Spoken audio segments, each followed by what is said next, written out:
Masa iya siang-siang ada setan? Pengen buang air kecil lagi.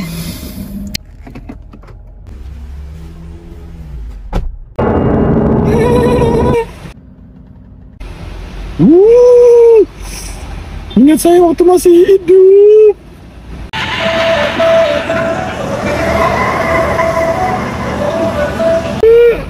Sekarang mobil beneran. Coba ah. Lah, mobil gua. Ini bisa gua mati 2 kali.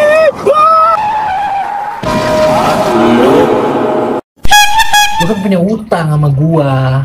Lu kapan sih mau ngebalikin? Balikin? Bukan gini maksudnya. Maksudnya mulanginnya kapan? Ya udah, ya. Sampai nih. Pulang dulu ya. Kayak ada yang aneh.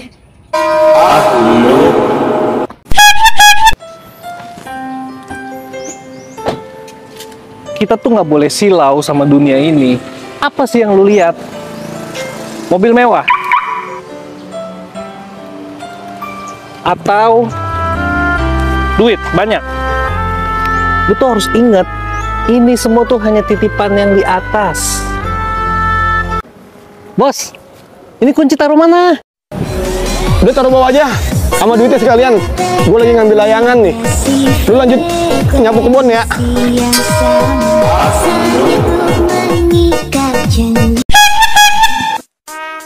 Relax and take notes while I take totes of the marijuana smoke. Throw you in a choke, gun smoke, gun smoke. Biggie Smoke for mayor, the rock slayer, the hooker layer. Motherfucker, say your prayers. Hail Mary, full of grace. Smack the bitch in the face, take her Gucci bag and a North Face off her back.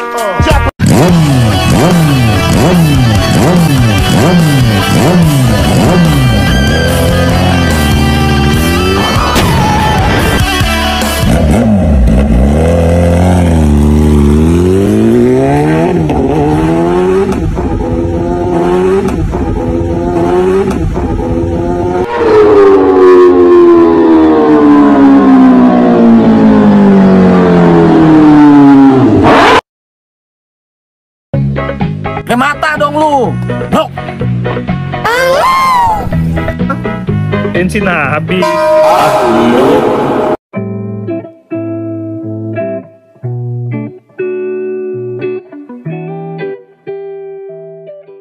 Hidupnya enak amat, nyantuy, ngopi. Kapan gue bisa kayak gini? Puyeng banget nih pala. Cicilan motor belum kebayar, kontrakan juga belum dibayar. Puyeng.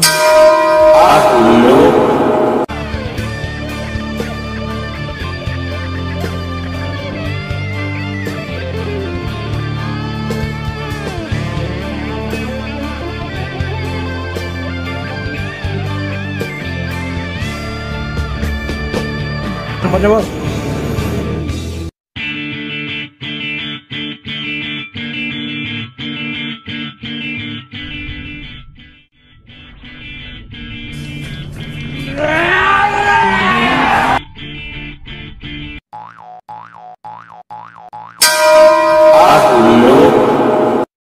Halo guys, kali ini gua akan ngikutin tren-tren yang sudah ada di sosmed, yaitu ngeprank untuk ngambil tas orang. Kebetulan di belakang gua ada mas-mas. Coba kita ambil tasnya, oke?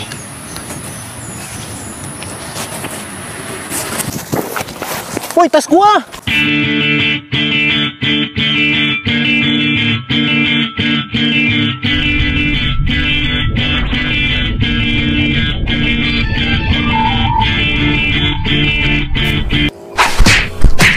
Bang, cuma ngeprank doang, bang. Alah, prank gua kriminal.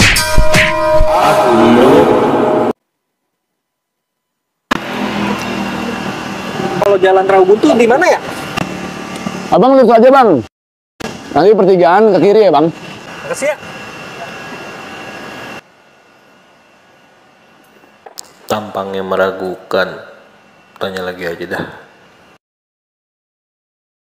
Bang, kalau Rawabuntu di mana ya? Papa muter balik dulu motornya. Darah putihnya di sana. Oh, di sono. Apaan tuh?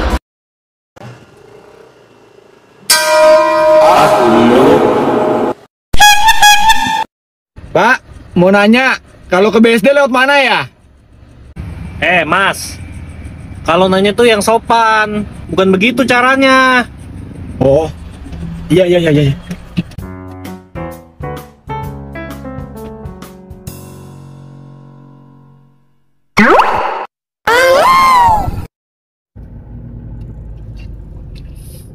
Jadi BSD-nya di mana?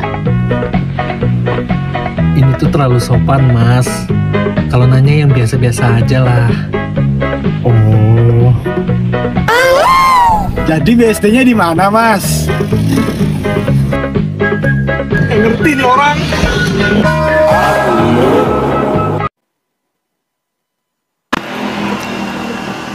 Kalau jalan Rawabuntu di mana ya? Abang lurus aja bang. Nanti pertigaan ke kiri ya bang. Makasih ya. Tampangnya meragukan. Tanya lagi aja dah.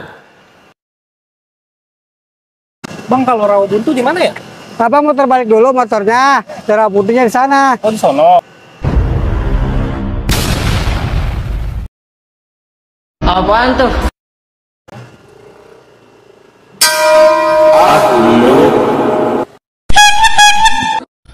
Ya ampun, buruk banget hari ini. Kamu kerja tidur aja mulu. Mulai hari ini kamu saya pecat. Jadi kantor aku sibuk. Kamu mau ngomong apa? Kata dokter katanya aku hamil. Aku positif yang udah 2 bulan.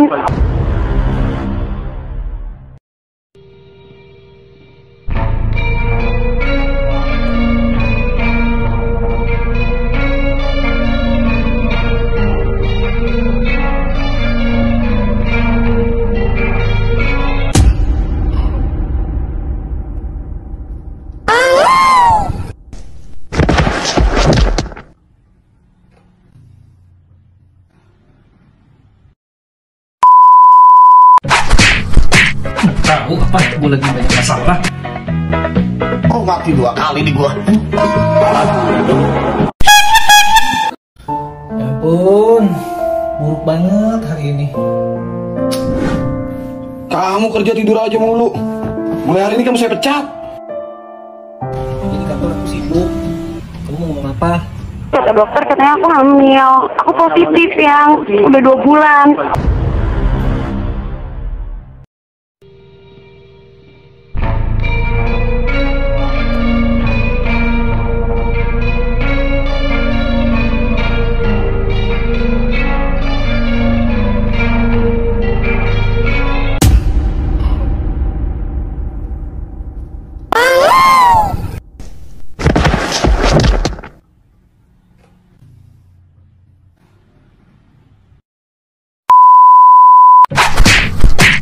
Tahu apa? Gue lagi banyak masalah.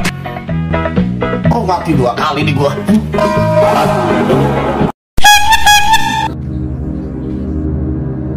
Wah, apa beres nih?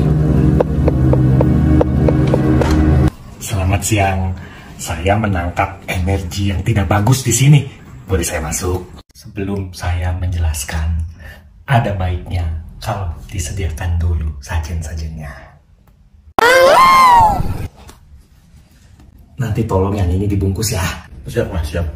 Setelah saya melakukan penerawangan, ada baiknya rumah ini kita lakukan pembersihan terlebih dahulu. Pembersihan?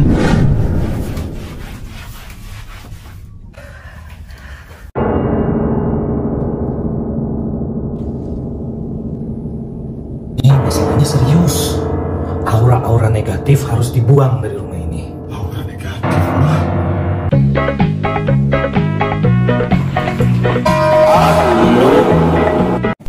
Pus. Apaan sih pus-pus? Tuh berisik banget sih handphone lu. Iya itu cewek gue ribet dah. Lagian HP 2 biji. Matiin aja sih. Matiin.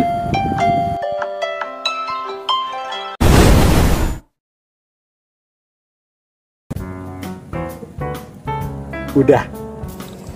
Yuk. Pak, lagi ngapain? Cuci mobil, Mam. Di mobil nggak sampai basah gitu kali.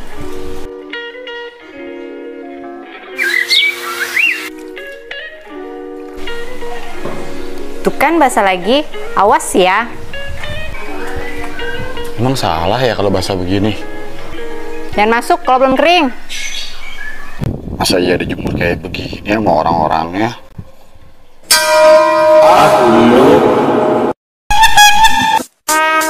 Relax and take notes while I take totes of the marijuana smoke. Throw you in a choke, gun smoke.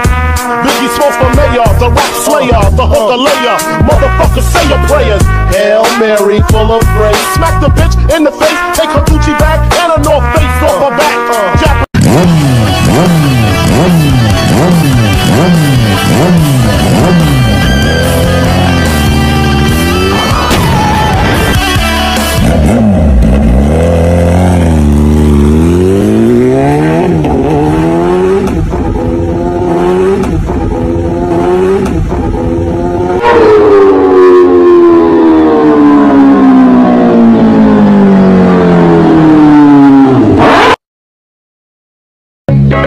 Pakai mata dong lu.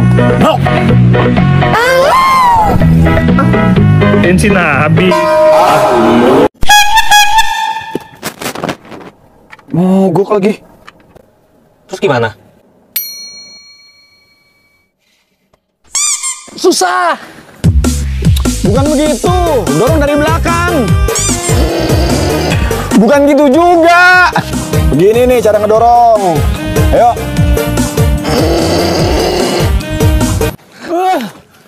Alhamdulillah. Akhirnya nyala juga tuh mobil. Terus mobilnya?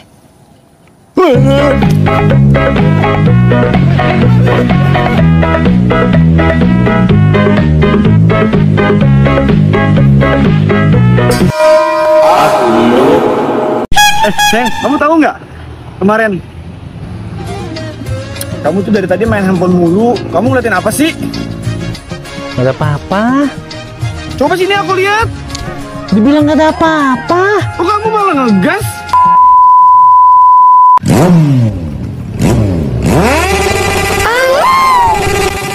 Bukan begitu maksudnya. Balik. Kamu ngapain kabur? Mana sih, coba sini handphonenya? Kamu maksa banget sih. Dibilang aku ngeliat gak ada apa-apa. Enak aja.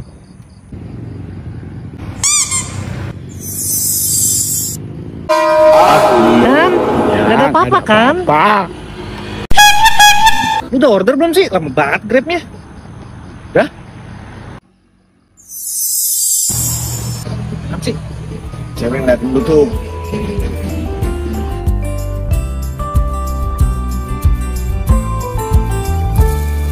Udah sono samperin. Bungkus. Nih. Kok beginian? Bukan ini, ceweknya. Oh.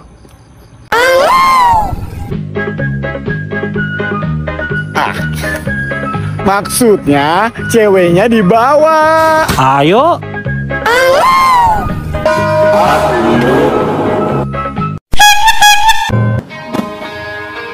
Kenapa motornya, Bang? Habis bensin. Makasih ya Bang.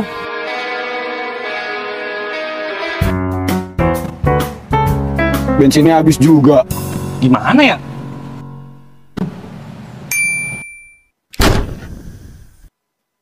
Alhamdulillah. Yuk, berangkat. Ya, bensinnya habis juga. Kasihan, Pak. Pak, ini ada baju buat Bapak. Dipakai ya. Oh, ini celana juga. Ini kertasnya dipegang gini ya. Ini kita udah mulai live. Kayak gini ngemis zaman sekarang.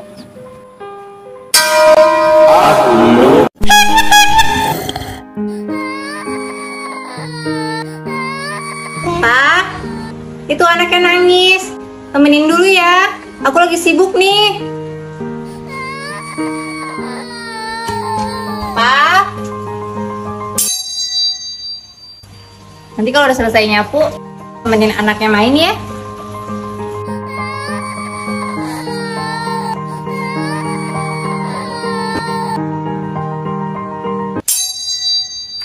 Tukang bokis nih orang.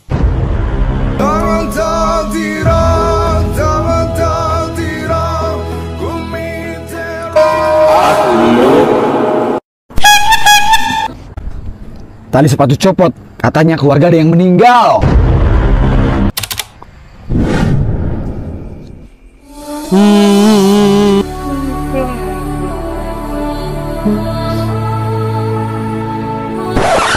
Mas siapa?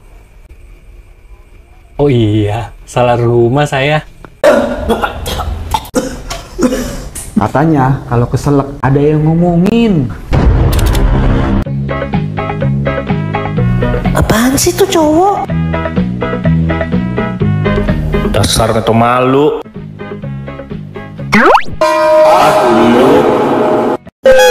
Brother, Udah 3 tahun lu gak ketemu. Apa kabar lu? Baik dong gua. Terus lu sekarang kerja di mana? Di asuransi gua.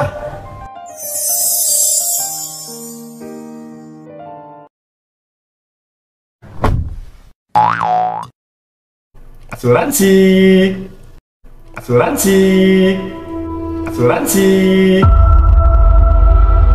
asuransi.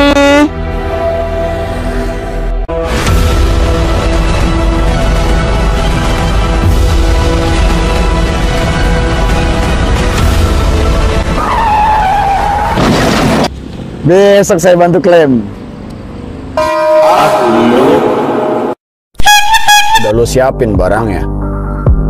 Beres, bos. Lu udah pastiin semuanya itu aman? Mereka itu semuanya sukanya uang, bos. Kita udah suap semua petinggi di sana. Pastiin lu sebar ke semua titik. Bukan masalah.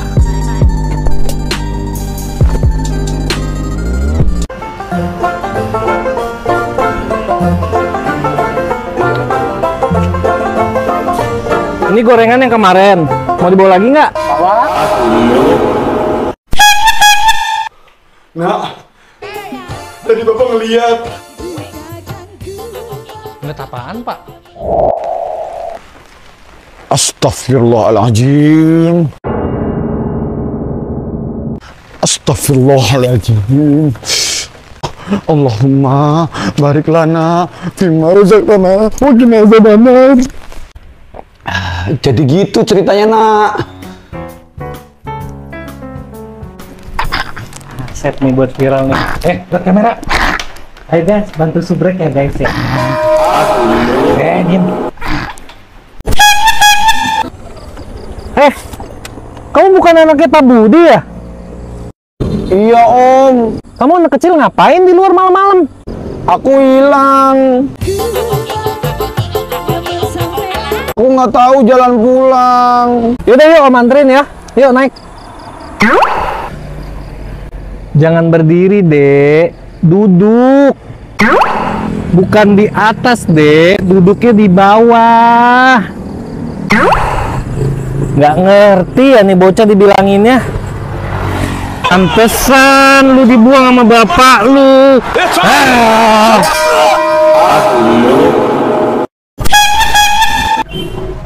Ya, Mas, kenalkan saya Arif dari Dana Cepat, Mas. Dana Cepat? Mau lari-lari, buat DP mobil aja. Alhamdulillah. Bukan, Mas, saya kesini tuh mau. Selamat ya Pak rezekinya. Pak, jangan di sini. Jadi selamatan sih. Sudah siap lari nih Pak. Ayo dihitung waktunya. Pak, saya kesini tuh mau nagih utang anak Bapak. Kirain mau ngasih hadiah. Pak, jangan Pak. Maaf sayang, aku terpaksa jual. Mak, lapar mak. Sabar ya nak ya, sebentar lagi papa mau pulang nak.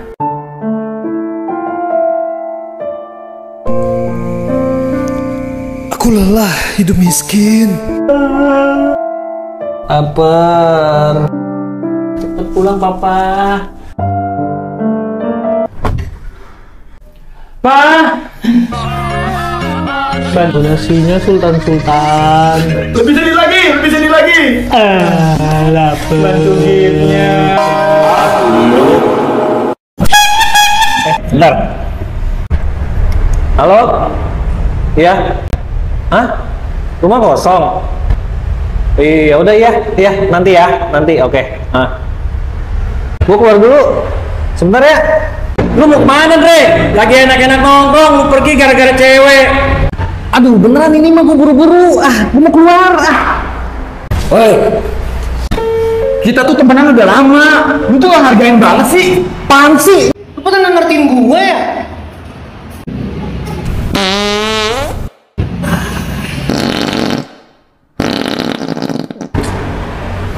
Nih kalau kayak gini siapa yang mau tanggung jawab? Pak, mau nawarin handphone, Pak. Apa aja Pak ya?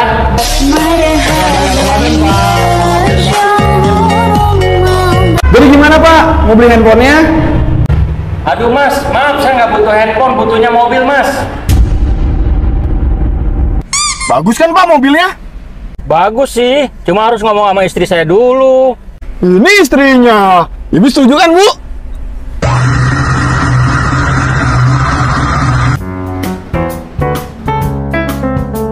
Sales!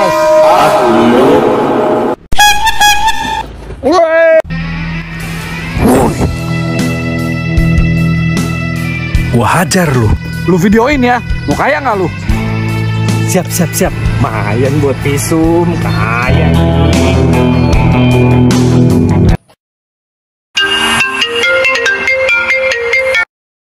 Halo Yang, kamu lagi di mana? Kita bisa ketemu sebentar nggak? Kata dokter katanya aku hamil.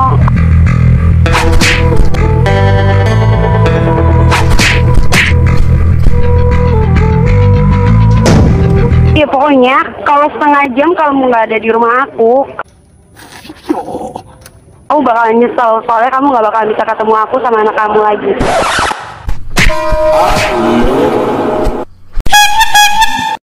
Pak, mau nanya, kalau ke BSD lewat mana ya? Mas, kalau nanya tuh yang sopan, bukan begitu caranya.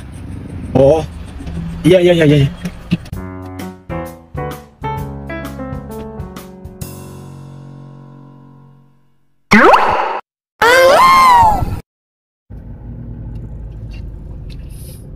Jadi BSD-nya di mana? Ini tuh terlalu sopan, Mas. Kalau nanya yang biasa-biasa aja lah. Oh.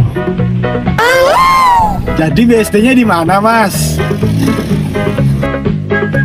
Ngerti nih orang.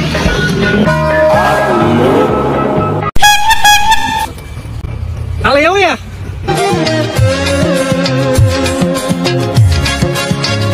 Nah? Kaleo ya? Oh iya betul, Mas. Makasih ya.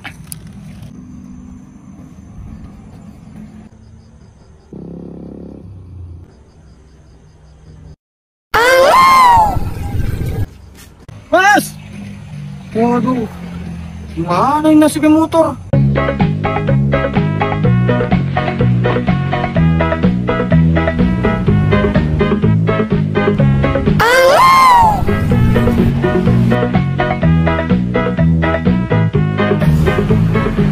Bentar lagi sampai.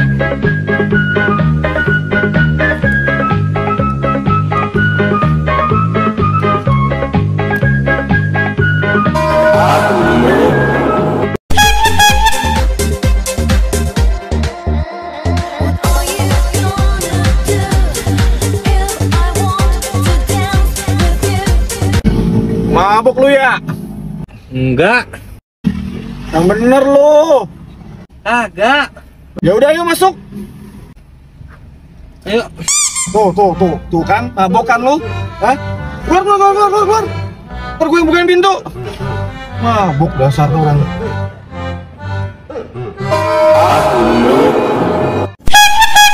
Ya Allah, aus ya Allah, lapar.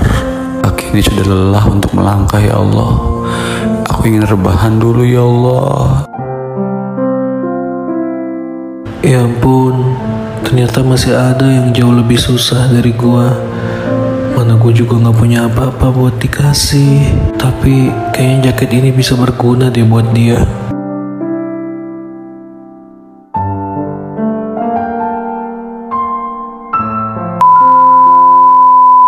Kasian dia. Pak, bantu dia Pak. Buat saya juga. Lumayan, ada media buat dapat duit. Pak, kasihan.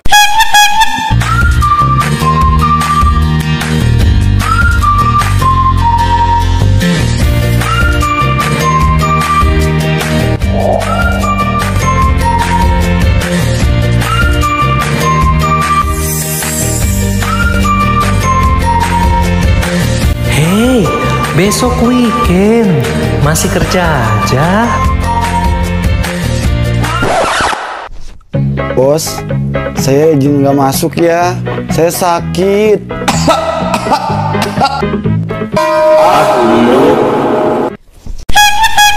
Lu jadi jemput gua nggak?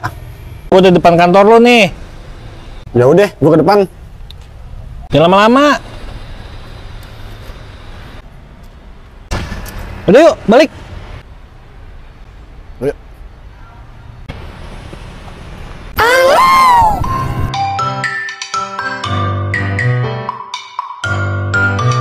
Motornya? Iya.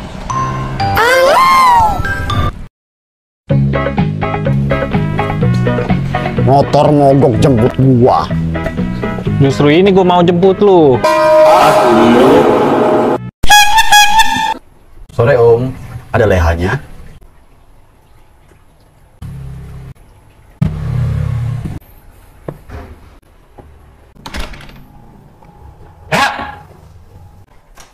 Iya Pak. Kamu pacaran ya? Bapak itu udah bilang kamu itu nggak boleh pacaran. Pacaran itu haram. Yang haram itu daging babi, Pak. Kamu mau kemana? Aku perlu keluar, Pak. Aku udah besar. Jangan larang-larang aku.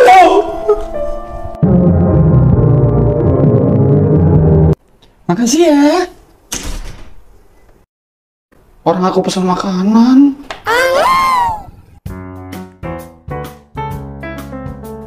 Mau.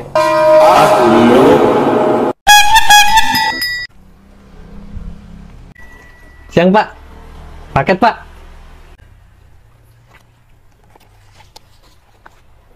Nih, isi sendiri nomor aminnya. Mau berapa giga? Bukan Pak. Maksudnya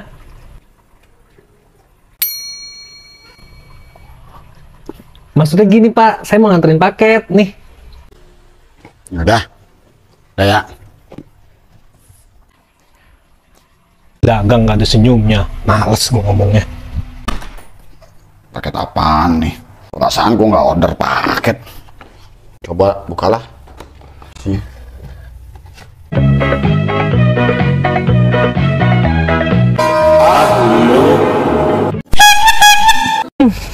Sisa 2.000.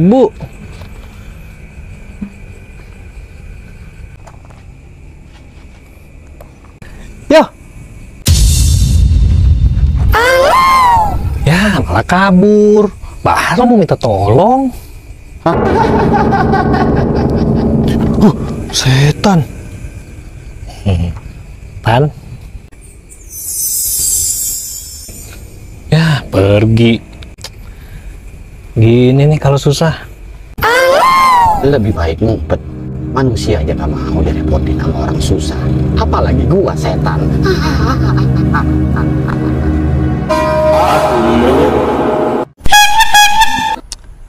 Males gue sebenarnya nongkrong sama lu. Apa itu? Tuh kan? Lebay banget begitu. Tuh, kebiasaan. Gitu doang. Kan? Gunanya sih begini. Mantap. Hemat air kan?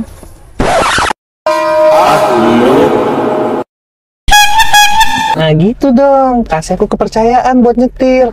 Aku juga bisa. Pak, polis asuransi jiwa saya masih aktif kan? Sebentar lagi saya bakal kenapa-napa. Tolong dicairin uangnya buat keluarga saya.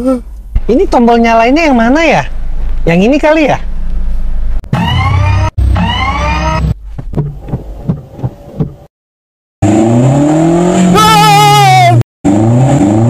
Kamu gak usah takut, aku bisa.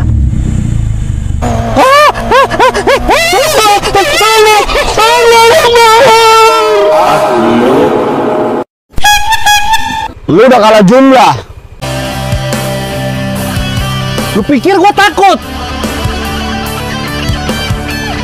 Sikat! Bukan begitu. Si.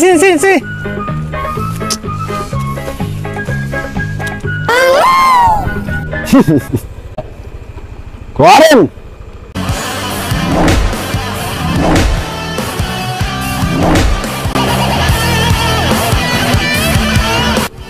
Kasih mereka pelajaran. Kan begini cara ganti ban. Penglaris. Boleh Kak, dilihat dulu aja.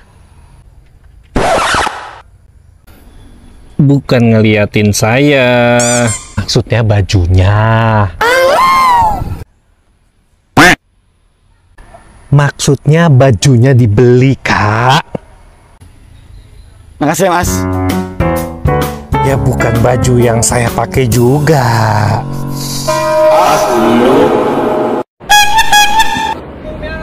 Haus. Pak, minum Pak. Haus Pak. Aku haus. Kamu mau? Ya udah. Uangnya mana?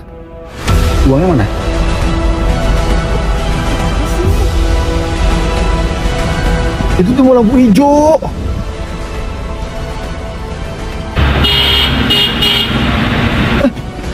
Bentar aja ya Bang ya. Kan aku haus. Beli di tempat lain aja ya. Astagfirullahaladzim. Beli minum? Astagfirullahaladzim. Beli dong ya, beli ya.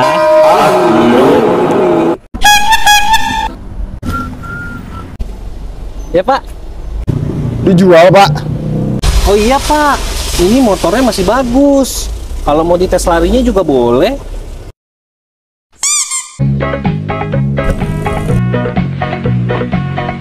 Pak, bukan begitu.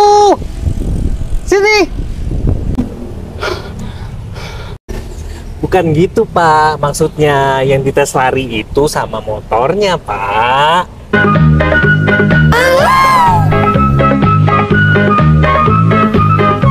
Nggak ngerti nih orang. Gimana larinya Pak? Kenceng. Jadi beli ya. Jadi. Minta Pak.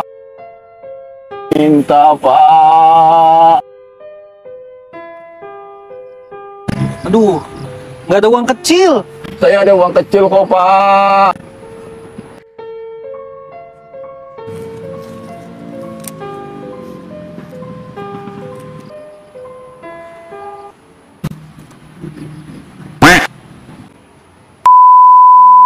Pak, minta Pak. Itu lapak gua, lu pindah ke sono. Minta Pak.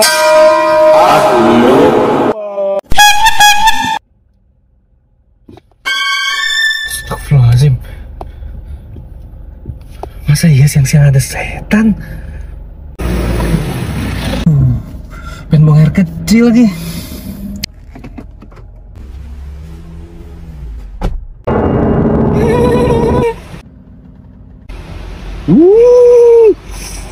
Ingat saya waktu masih hidup.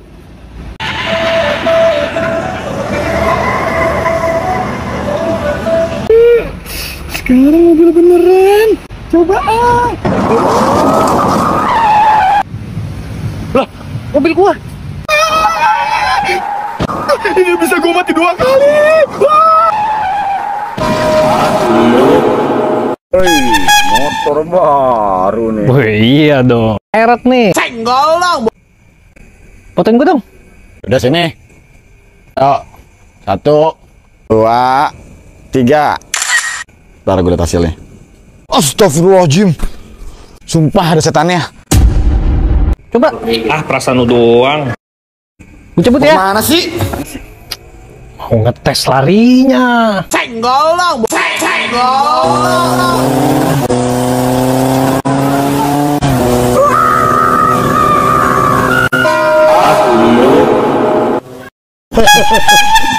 Tunggu.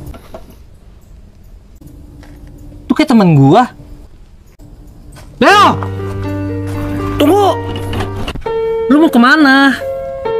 Gua tuh tahu lu Leo, temen gua. Lu tuh kenapa malu sih sama kerjaan lu?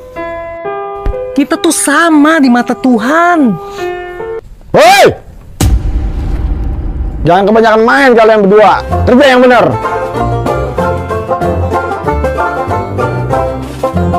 Gimana acting gua tadi? Terus kontrol lu ketinggian.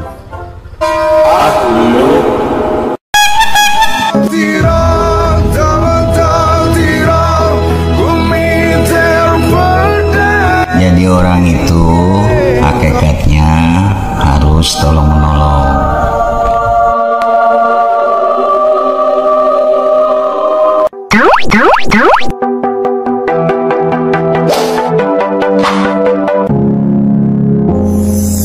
Saya udah jalan jauh pak, sekalian ikut sampai depan.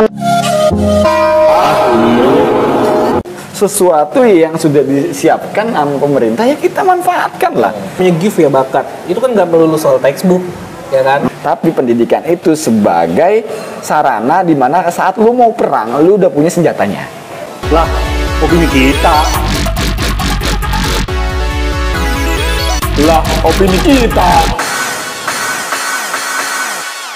Selamat datang kembali di acara Lah Opini Kita, di mana bacot gue, bacot dia, suka-suka kita. Lah, namanya juga opini, bebas. Gue mau sedikit agak mengomentari tentang pendidikan. Karena anak gue yang pertama, itu dia mau masuk SD, tapi karena usianya belum 7 tahun, sekarang 6 tahun, belum 7, dan dia nggak bisa masuk SD. Kenapa? Tutup sekolahnya? Nggak, liburan sih. Masih liburan, bukan itu maksud gue. Karena peraturan terbaru, masuk SD itu umur harus 7 tahun. Akhirnya gue ambil kesimpulan, ya udah anak gue 1 tahun ini menunggu untuk 1 tahun ke depan menuju 7 tahun, gue lesin lah dia ke Kumon. Bini gue sih ngelarang. Emang bisa masuk? Kan kecil Kumon. Bukan, itu Kuman. Kuman itu berani kotor itu baik. Apaan tuh? Rinso. Jauh banget. Jauh aja. Ini yang gue komentarin, kenapa harus nunggu 7 tahun?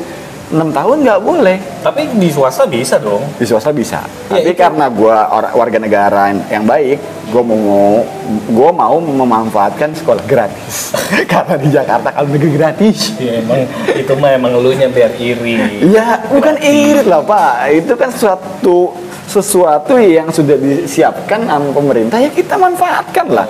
Kan gue bayar pajak. Privilege ya. Benar. Iya. Bayar pajak benar. Bayar pajak, alhamdulillah. Mobil gue bayar, motor gue bayar, ya kan. Cuman kan kemarin katanya sempet dapat surat cinta tuh. Itu, gue bingung. Seumur-umur gue hidup, gue baru dikirimin surat cinta dari Dirjen Pajak kemarin.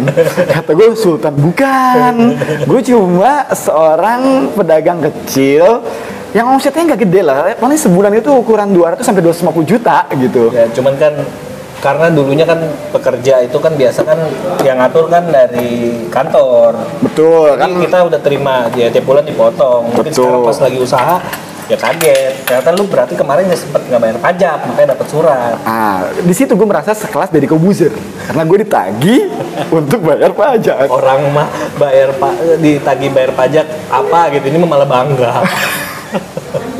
Ini yang gue bingung.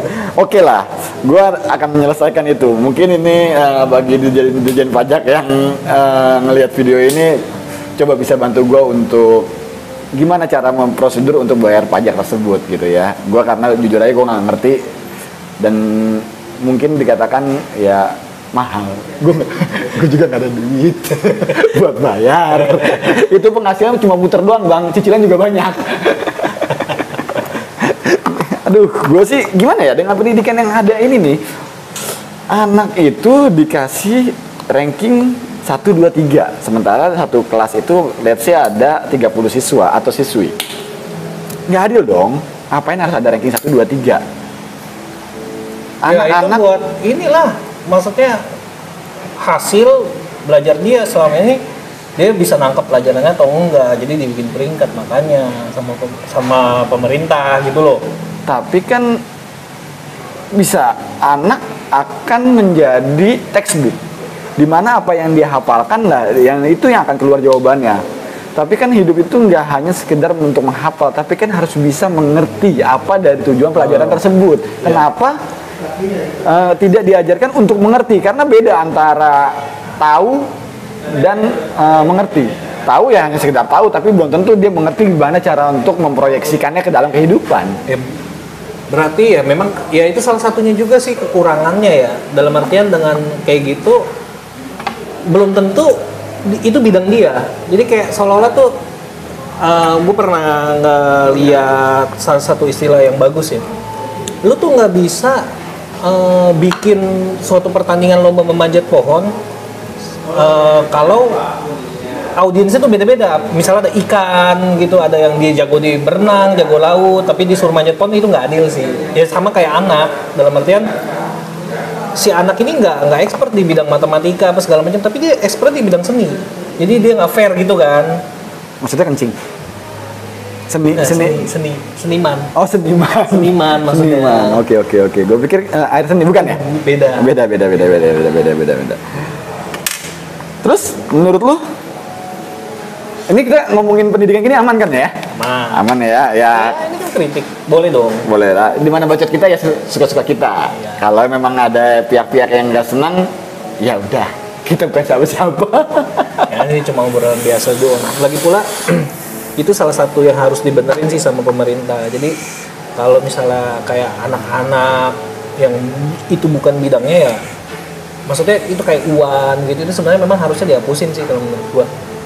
Kalau menurut gua sih ya, dimana kayak oke lah, gue setuju dengan kayak UAN dihapus atau nggak gimana. Sebenarnya sih itu bagus. Gue ada dua sisi koin yang gue lihat. Satu sisi itu memacu untuk berusaha, karena saat dia mendapatkan nilai bagus, dia akan reward untuk diri dia sendiri, bahwa dia akan dipandang baik sama teman-temannya, dipandang pinter ya kan. Di sisi lain akan membuat orang stres. Ya itu mematikan dia juga. Mematikan kreativitas. Secara mental. Iya mental oke, kena kreativitas. Dimana dia harus mengikuti apa yang ada di buku. Iya dong. Yang mana sebenarnya pikiran dia mungkin sudah lebih dari buku tersebut. Serem gak sih? Iya benar juga, bener. Kan apalagi kalau misalnya namanya gift ya, bakat, itu kan nggak melulu soal textbook, ya kan? Nah. Bisa jadi kayak misalnya di pelajaran apa seni gitu, main gitar, dia bisa lebih hebat kan ya. Nah contohnya juga lu, waktu SMA lu jago kan di biologi, makanya sekarang saat lu udah lulus SMA lu jago bercocok tanam kan? Cuman bercocok tanamnya beda di sekolah. Kalau yang ini menjadi gua menjadi si pelaku. Kalau yang di sekolah itu hanya teori. Dan itu teorinya ke tanaman, bukan ke manusia, bercocok tanamnya. Tapi ada sinkronisasinya nggak dari pelajaran tersebut? Nggak ada. Berarti apa yang dipelajarkan di sekolah itu tidak ada relatednya dengan kehidupan saat ini? Nggak ada sama sekali. Ya kayak yang tadi ya ngomongin pajak. Lu waktu sekolah mana dipelajarin gitu hal-hal kalau lu tuh harus membayar pajak apa segala macam, itu kan nggak diajarin. Mungkin gurunya juga nggak bayar pajak. Bisa jadi. Jadi gurunya juga takut ngajarin kita. Siapa tahu salah satu siswanya bapaknya ada di kerja di Dirjen Pajak. Bisa jadi. Iya. Gue sih kalau ada kesempatan gue pengen nih ngobrol sama siapa tuh YouTuber yang baru pulang dari Jepang. yang pacarnya ini yang kemarin sempet collab sama Audi Mayunda. Jerome. Dia kan katanya jago banget matematikanya ya. Iya. Ya emang kontennya juga matematika semua. Tapi memang hebat sih, gue akuin dia memang hebat gitu. Tapi gue ngerasa lebih hebatan lagi orang-orang yang pada kerja di Muara Angke, coy. Apa hubungannya nih? Maksudnya nggak apple to apple lah. Nggak apple, gimana? Mereka kalau coba lu perhatiin para pekerja kasar yang kerjanya di pasar, mereka bisa ngitung. Coba lu kalau belanja sayur 5 tambah 9 tambah berapa, hasilnya sekian. Itu natural ya. Natural, alami. Kita nggak boleh memandang dia hanya sebagai pekerja di pasar. Karena apa? Belum tentu orang-orang yang punya lulusan terbaik itu mampu bersaing dengan orang-orang yang tidak ada pendidikan. Makanya pendidikan itu sebenarnya menurut gue bukan suatu daya ukur, tapi pendidikan itu sebagai sarana di mana saat lu mau perang, lu udah punya senjatanya.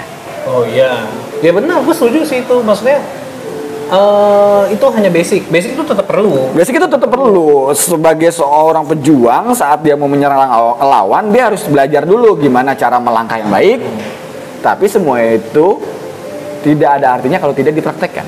Benar. Kalau lu baca buku zaman dulu tuh, waktu zaman ini anak-anak sekolah nih, lu perhatiin di buku tulis lu pada tulisan paling bawah, practice it makes perfect. Jadi intinya mungkin kalau untuk kurikulum pendidikan di sini tuh bagusnya lebih banyak prakteknya gitu kan dibanding teorinya. Betul. Selama ini kita sekolah ya jujur aja lebih banyak teori. Dan prakteknya pun nggak usah dikasih nilai. Karena ability atau bakat itu tidak ternilai. Di mata gua, seseorang bisa melakukan A itu luar biasa hebat, tapi di mata lu mungkin seseorang itu biasa aja karena lu punya ability yang hampir sama bahkan lebih dari dia. Ya, nggak bisa ditakar ya. Nggak bisa ditakar. Jadi menurut gua di era sekarang, karena gua juga ada dengar dan baca berita bahwa Google atau Amazon yang merekrut karyawannya itu bukan dengan sertifikat sekolah, tapi dengan ability yang bisa dia punya. Oh, gue pernah dengar di situ. Nah, itu sih menurut gua kemampuan orang itu tidak terbatas berdasarkan pendidikannya. Jadi sertifikat itu sebetulnya jangan jadi acuan ya. Jangan. Karena di pramuka juga lu bisa bikin sertifikat S2. Bisa. Cuma sertifikat kertas gitu doang. Ya kan dia saat ngelamar di fotokopi. Ya ketahuan kan? Ketahuan. Karena gue juga dulu begitu. Gua enggak. Kita cuma lulusan SMA, bukan kuliah. Tapi kita punya sertifikat D3, ya kan? Gitu mah beneran kuliah tapi memang nggak diselesain. Tapi tetap aja kalau kita ngelamar kita bawa sertifikat D3 kita. Tetap bisa, tapi jangan dibocorin ke pemerintah, nanti kita di penjara. Kita bukan siapa-siapa. Ya gitulah, menurut gue itu let's say lah ke depannya gue pengennya gitu. Oke, pendidikan dasar itu yang pasti bahasa Indonesia. Keagamaan itu menurut gue itu udah paling penting ya kan. Matematika itu penting karena matematika itu bukan hanya sekedar menghafal. Matematika itu adalah suatu rumusan yang harus dipecahkan dan itu harus mengerti ya, bukan sekedar tahu ya. Betul. Nah yang keempat nih yang paling penting nih menurut gua, yang mungkin sekarang udah pada hilang. Ada 5 sih menurut gua, tapi 2 ini yang udah nggak berkembang di Indonesia. Pertama itu yang tadi gua bilang bahasa Indonesia, lalu agama, matematika, oke lah bahasa asing itu perlu 4 itu ya bahasa asing. PPKN, disitulah dimana kita diajarkan untuk beradab, karena nggak semua orang pintar itu beradab. Itu benar, karena adab itu di atas ilmu ya. Karena percuma lu berilmu kalau tidak beradab. PPKN itu harusnya waktu gue SMP dan gue SMA itu sudah tidak ada, hanya di SD. Hanya SD Kenapa? Padahal di mana di saat SMP dan SMA semua orang itu berkembang, kepala itu lagi menuju bahasa agamanya akhir balik. Di saat itu kan membentuk karakter seseorang. Benar sih. Iya dong. Kenapa PPKN itu harus dihilangkan? Ya, itulah hasilnya, makanya banyak netizen yang ganas ya. Betul. Mungkin karena kurangnya adab dalam bersosial media ataupun dalam kehidupan sehari-hari juga kadang ya namanya adab itu kadang suka nggak ngeh gitu loh.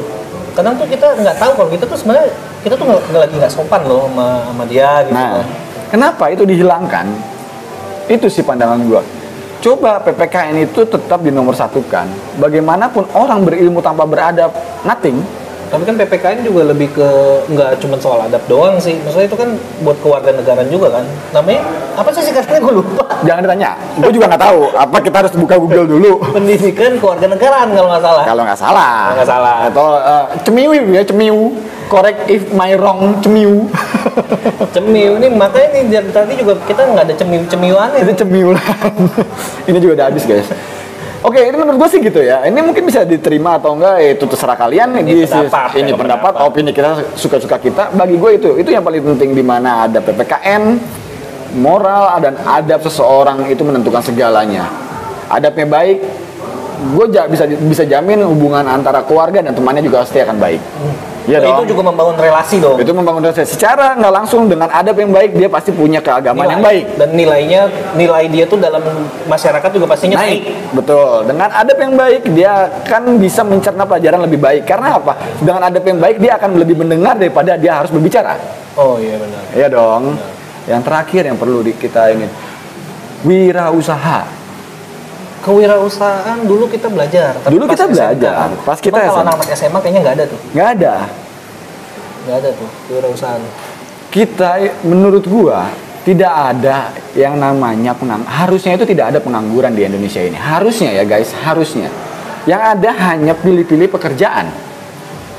Ya. Orang lulus S1, D3, SMA, semestinya mereka bekerja, even though mereka harus dibayar dengan gaji UMR atau di bawahnya. Gengsi dong. Hah? Gengsi. Ya mungkin. itulah yang menimbulkan pengangguran. Gengsi. Jadi pengangguran itu bukan cuma dari bukannya tidak ada lapangan pekerjaan. Lapangan pekerjaan itu menurut gua mungkin memang dikatakan kurang, tapi tidak pakai banget. Iya, masih bisa lah. Masih bisa.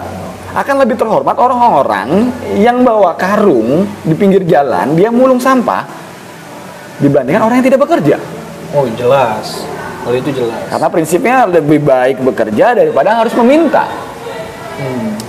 Inilah kenapa adab itu harus ditaruh di depan. Karena kalau sudah beradab, mereka akan berpikir ke arah situ.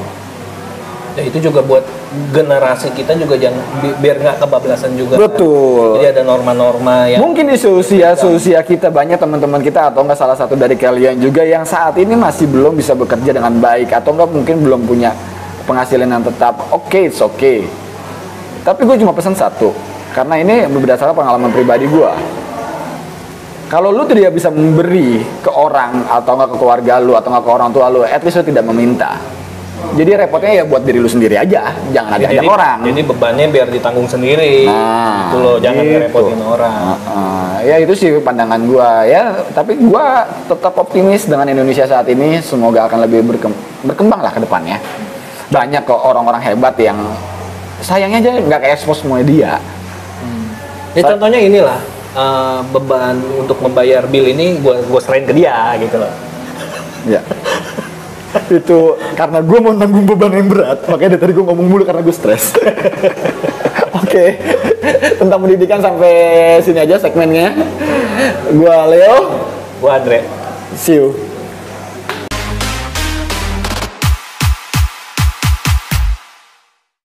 Pemerintah yang di daerah Ciledug ya, sehari omset mereka itu sekitar 1 sampai 5 juta. Jangan ganja, lu coba aja pakai seledri. Lah, opini kita. Lah, opini kita. Selamat datang kembali di acara opini kita, di mana bacot gue dan bacot dia ya suka-suka kita. Opini kita bebas. Ngopi dulu guys, Starling. Gue kalau malam minggu di pinggir jalan begini tuh jadi inget masa-masa dulu gitu. Yang goyang di mobil. Mobil goyang. Gue kalau mobil goyang tuh setelah keluar tol tuh ya. Lagi hujan. Parah. Nah, tapi gue ketemu sama lu, gue mau ngebahas masalah mobil-mobil goyang. Itu apa, sampah lah kalau menurut gue tuh kayak gitu-gitu. Tapi gue lebih mau membahas ke sampah yang dalam artian sebenarnya gitu loh. Karena gue kemarin ke rumah temen gue tuh yang di daerah Ciledug. Itu ya Allah, berisik amat ya. Itu sampah itu buset dah. Itu di pinggir jalan orang-orang tuh ngebuang tuh sembarangan aja gitu udah kayak ya tidak pada tempatnya lah. Gedek gue sama orang-orang kayak gitu tuh, karena apa? Mengganggu lingkungan gitu loh. Mungkin karena nggak berharga kali ya, sampai. Lu ngerasa diri lu berharga nggak? Berharga dong. Berharga dong. Ini sampah masyarakat apa sampah apa nih? Ya itu sampah masyarakat juga. Oh iya. Bukan kata kiasan ya, bukan kata kiasan pengangguran gitu loh. Sampah masyarakat, sampah yang dari rumah tangga. Itu. Kalau yang di Ciledug itu lu nggak baca berita emang? Dia itu bukan masalah buang sampah sembarangan karena mereka tidak disediakan tempat untuk buang sampah. Wah, berarti pemerintahnya itu dong. Coba lu kritik dong. Pemerintah yang di daerah Ciledug ya, tolonglah. Pemda, iya Pemda kan bagian dari pemerintah. Pemerintah daerah, Pemda. Kurang keras ngomongnya. Enggak. Sampai menggebu-gebu dong gitu. Pemda yang di daerah Ciledug, tolonglah itu diurus. Itu warganya gimana, mau buang sampah tuh nggak ada tempatnya gitu loh. Tapi menurut lu gimana? Kalau ngelihat fenomena yang kayak gitu? Mungkin Pemdanya pengen warganya kreatifnya. Waduh. Gimana sampah ini gue biarkan dulu, ya kan? Sampah ini bisa nggak menjadi lapangan pekerjaan untuk warga-warganya yang ada di sana? Kita berpikir positif dulu dong. Iya kan? Apakah betul Anda Pemda Ciledug berpikir seperti itu? Betul. Enggak, karena dari sampah banyak loh orang-orang yang bisa hidup dari sampah. Pemulung-pemulung, bos-bos pemulung itu kan hidupnya dari sampah. Iya. Akan lebih baik hidup dari sampah daripada hidup seperti sampah. Hancur. Itu kata-kata nanti kita tulis teksnya di bawah sini ya. Lebih baik hidup dari sampah daripada hidup seperti sampah. Oh my god. Oke. Nah, lu maksudnya hidup dari sampah nih kayak gimana nih? Karena maksud gua ya pemulung itu gua juga nggak tahu sih maksudnya circle-nya tuh seperti apa gitu. Karena itu bukan bidang gua yang kayak gitu-gitu. Mungkin lu lebih paham gitu. Kayak gimana? Mungkin ada yang bisa jadi sebuah inspirasi gitu dari lu, jadi orang-orang tuh bisa memanfaatkan sampah. Gimana caranya? Kalau hidup dari sampah itu banyak sih. Nanti kita bahas di belakangnya. Tapi yang gue mau bahas di depan adalah hidup seperti sampah itu seperti lu dibuang sama mantan lu, Nyot. Itu lagi-lagi masalah pribadi gue. Again and again. Ya. Okay. Tunggu. Setiap bikin konten ini sebenarnya bener-bener copot, Nyot.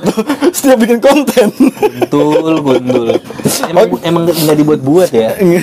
Kalau hidup dari sampah itu, menurut gua itu para pejuang-pejuang yang tidak pernah dilihat oleh negara atau oleh siapapun. Siapa yang bermimpi untuk menjadi bandar atau enggak bos lapak dari sampah? Nggak ada lah, anak kecil juga ditanya nggak bakal jawab itu.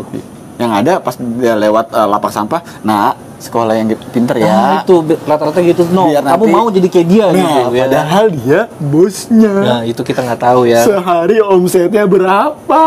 Makanya jangan melihat orang dari sisi luarnya aja. Betul, lihatlah dalamannya, berapa ukurannya, biar lebih jelas. Akhirnya tidak menimbulkan fitnah. Bener kan? Maksudnya penghasilannya. Gitu loh. Oke, Mas, coba buka celana dalamnya mau saya ukur. Ini mah ukuran cicak sawah. Mini. Jadi gitu. Karena gua punya beberapa rekan-rekan yang pada bekerja di bidang sampah, mereka itu nggak kira-kira loh, sehari omset mereka itu sekitar 1 sampai 5 juta. Itu omset ya. Gila, itu gede banget loh kalau dihitung bulanan itu istilahnya sekitar ya 50-an lah. Bersih ya, itu bersih 50. Enggak, itu omset lah. Taruhlah bersih-bersihnya kita bicara 30% dari 50 juta kan 15 juta. Iya kan? 15 juta loh. 15 juta itu setara dengan gaji manajer lah mungkin. Waktu kita di hotel. Di hotel manajer. Itu setara. Perbedaannya yang satu itu mengorek sampah untuk menjadikan harta, yang satu menukar waktunya untuk menjadikan harta. Ya dong, prinsip pekerja adalah mereka menukarkan waktu, tenaga, dan pikiran untuk bosnya, untuk mereka mendapatkan uang. Tapi kalau orang-orang yang mulung sampah, bandar-bandarnya yang nimbangin sampah, mereka bekerja untuk uang langsung. Jadi fokus dia, tenaga dia, ya setelah dikeluarkan langsung masuk ke kantongnya. Nah, lu maksudnya lu kan tahu kayak begini-begini, artinya lu bermain di bidang ini dong. Ada sedikit. Lu punya saran dan tips nggak? Maksudnya siapa tahu di sini ada yang terinspirasi gitu. Iya juga nih, banyak nih sampah yang bisa diolah nih di daerah dekat rumah gua. Siapa tahu bisa jadi saran yang bagus gitu buat orang yang mau mulai hal-hal kayak gini. Karena kan banyak juga yang belum tahu ya kan hal-hal kayak gini kan. Jadi kalau dari skrup kecil rumah tangga ya, itu kayak misalnya botol semprotan nyamuk ya kan, kaleng susu, itu lu kumpulin aja deh. Coba deh guys, lu kumpulin selama setahun lah dari konsumsi lu pribadi. Lu jual nanti pas mau lebaran. Bohong lu kalau nggak dapat 500.000 up mah. Lumayan kan? Ya, itu dari satu rumah doang, walaupun setahun ya.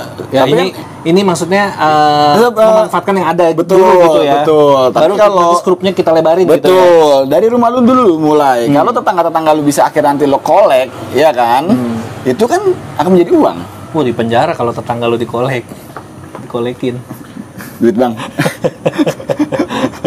Buat beli ganja. Laporin nanti buat beli ganja. Yang datang seledri. Habis itu lapor ke polisi. Goblok. Aduh.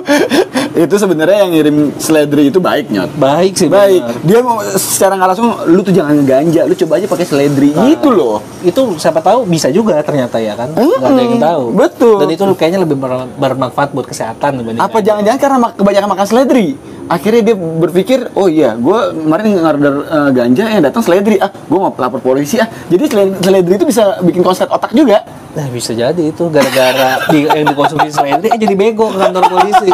Tolol itu namanya, blok. Jadi gitu. Kalau untuk sampah, lu coba mulai dari lingkup kecil dulu. Satu sisi lu mendapatkan keuntungan berupa uang, ya kan, setelah terkumpul sampahnya dan lu bisa jual. Ya kan, kedua, lu mendapatkan satu bisnis baru yang mana ingat, bisnis terbaik adalah bisnis yang bisa memecahkan masalah sosial. Oh, itu mungkin banyak orang yang nggak tahu ya, karena bisnis dalam bukan sekedar cari cuan juga ya. Maksudnya kalau awal mulanya kita ingin memecahkan masalah di sekitar, itu bisa jadi peluang yang sangat-sangat bagus ya. Karena kan orang jadi butuh needs gitu loh. Betul. Jadi bisnis itu kan dibagi ada dua menurut gua ya. Bisnis jangka pendek dan bisnis jangka panjang, bahkan 3. Yang satu lagi bisnis long term. Sama aja jangka panjang long term. Oh iya, sama aja. Long life maksud gua, long life. Bisnis umur hidup. Bisnis umur hidup itu adalah bisnis-bisnis yang diciptakan untuk memecahkan masalah sosial. Yang itu istilahnya ya memang seumur hidup itu udah pasti ada sampah. Secanggih apapun teknologi yang akan terjadi di kemudian hari, manusia tetap akan konsumsi sesuatu dan membuangnya itu ke tempat sampah. Pasti. Sampah itu tidak akan pernah hilang. Selama ada peradaban pasti ada sampah. Itu jejak manusia itu sampah. Iya dong. Iya sih. Iya. Coba kalau ke pantai ini ada jejak kaki, ya mungkin itu hewan. Tapi kalau sampah itu berarti ada manusia di situ. Betul sekali. Maksudnya lu nyinggung orang-orang yang ke pantai gitu? Iya, yang buang-buang sampah sembarangan di pantai. Lu ngapain buang sampah di pantai coba? Mendingan kayak mantan lu gitu ya, buang sampah sembarangan pinggir jalan gitu ya. Kan kayak gua nih jadi dibuang. Apa bedanya gua sama sampah kalau kayak gitu kan? Tai kan kayak gitu. Jadi gitu guys, jangan pernah menjudge segala sesuatu dari luarnya. Lihat, gue punya teman di daerah Muara Angke sebagai penjual ikan. Lu tahu, transaksi dalam 1 bulan itu mencapai harga miliaran. Padahal pas lagi cuma jual ikan loh. Pas lagi kerja mungkin bajunya gembel gitu. Oh, pakai sepatu bot, bau amis, iya kan, gitu begadang sampai malam gitu kan, begadang sampai malam. Dia cuma jual ikan, tapi sebulan itu penghasilannya di atas 500 juta. Wah, itu gila sih. Lu keren-keren buat apa pakai dasi gitu di tempat ber-AC, gaji lu UMR gitu loh. Tapi lu gua nggak mengkreditkan orang yang seperti itu ya, tapi maksud gua lebih membuka pikiran aja gitu, jangan menilai orang dari penampilan. Betul, karena sejelek-jeleknya orang usaha, dia lebih berharga daripada orang yang tidak berusaha, karena dia sudah memulai. Iya, itu butuh keberanian loh. Itu butuh keberanian loh, butuh mental yang kuat ya kan. Karena kan resikonya kan ya dia dia tidak dapat apapun hari itu ya benar-benar tidak makan apapun ya kan. Iya, betul. Beda kalau orang kerja, lu mau nggak masuk mau apa juga lu tetap ada gaji gitu ya. Betul. Pasti. Kan lu dulu sering kan izin nggak kerja padahal lu pergi sama pacar lu tetap digaji kan? Tetap digaji. Walaupun lu jinah saat itu. Ya nggak usah disebutin. Nggak usah disebutin jinahnya. Nanti ditiru adik-adik. Oh iya. Ampun. Jadi gitu guys, gua cuma menyarankan coba cari permasalahan sosial yang saat ini sedang dihadapi oleh negara kita. Pak Nadiem Makarim sudah berhasil memecahkan masalah transportasi. Walaupun transportasinya dalam skala dibilang kecil tidak, dibilang besar juga ya lumayan. Karena dia melalui transportasi dia memikirkan orang untuk fast moving dari satu tempat ke tempat yang lain. Itu sebenarnya gila loh. Itu berawal dari hal yang sangat-sangat sederhana. Jadi waktu itu gue pernah ngeliat dia tuh ngomong, dia hanya memecahkan untuk masalah diri dia sendiri. Awalnya dia tuh kesusahan nyari ojek di tempat yang ada lah waktu itu mungkin susah. Akhirnya dia berkepikiran itu mungkin semua orang punya pikiran kayak gitu, cuma nggak berani melakukan apa-apa ya, karena itulah sekali lagi orang mau usaha butuh keberanian dalam bertindak ya. Tapi hal simpel kayak gitu aja, asalkan memecahkan masalah itu bisa jadi gede loh. Jadi gede. Tapi ingat, Pak Nadiem tinggal di mana? Sampai ojek aja nggak ada. Di luar negeri. Rumahnya at least di Kemang atau nggak di Pondok Indah. Bapaknya orang kaya. Jadi itu privilege-nya buat bikin usaha. Kalau kita keluar rumah dari gang aja udah ada tukang ojek. Jadi bullshit lah kalau orang-orang yang punya kemampuan di sekitaran, entah orang tuanya entah apanya, orang kaya terus bullshit gitu. Gue membangun bisnis ini dari nol. Apaan? Teman-teman bapaknya, kolega bapaknya itu pasti ngebantu. Sekalinya pun nggak dari nol, Nyot. Mungkin yang dimaksud dari nol itu luas. Pandangan gue pribadi ya. Orang susah sekalipun, orang miskin sekalipun, saat memulai bisnis dia pasti akan bilang dari nol. Sebenarnya bukan dari nol. Saat dia sudah punya pengetahuan untuk memulai bisnis itu bukan dari nol. Itu sudah punya nilai, dia sudah punya ilmu di sana. Iya. Itu nggak nol dong. Benar. Tandanya dia sudah punya bekal yang dia bawa untuk ini dia, ya dong. Bukan dari nol. Kalau dari nol tuh yang bener-bener yang lu nggak tahu sama sekali. Iya sih. Dan itu juga maksudnya salah satu kesulitannya gini loh. Kalau orang usaha itu yang susah tuh ngerintisnya.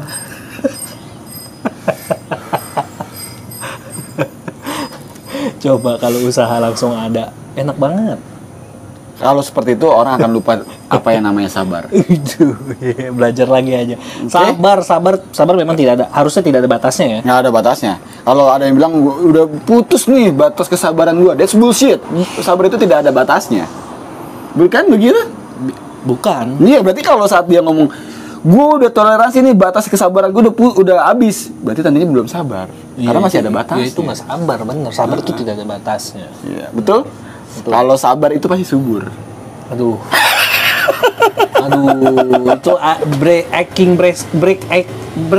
ice itu kayaknya gimana gitu. Nggak masuk. Timingnya kurang. Bangsat. Kurang. Oke, jadi jangan sepelekan hal-hal kecil di sekitar kalian. Di bendo itu sampah, dia pasti punya nilai. Ingat, Tuhan menciptakan segala sesuatunya pasti punya nilai dan punya maksud. Lihat peluang dengan baik-baik. Gua Leo. Gua Andre. Bye.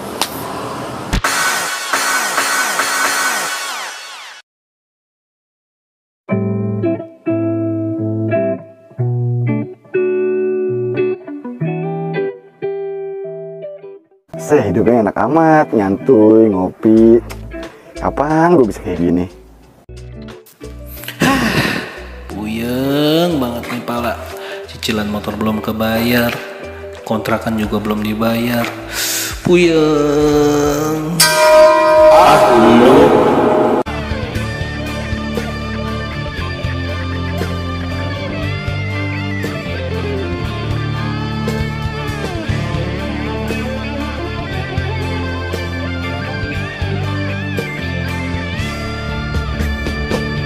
Tempatnya bos.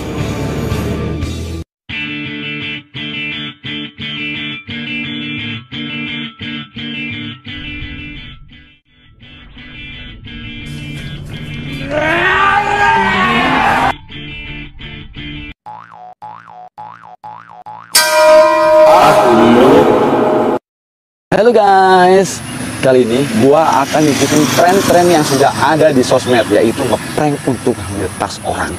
Kebetulan di belakang gua ada mas-mas. Coba kita ambil tasnya, oke?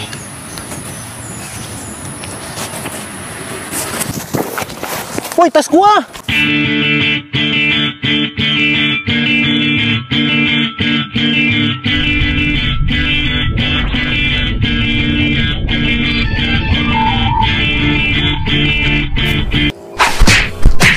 Bang, cuma ngeprank doang, Bang. Alah, prank gua kriminal.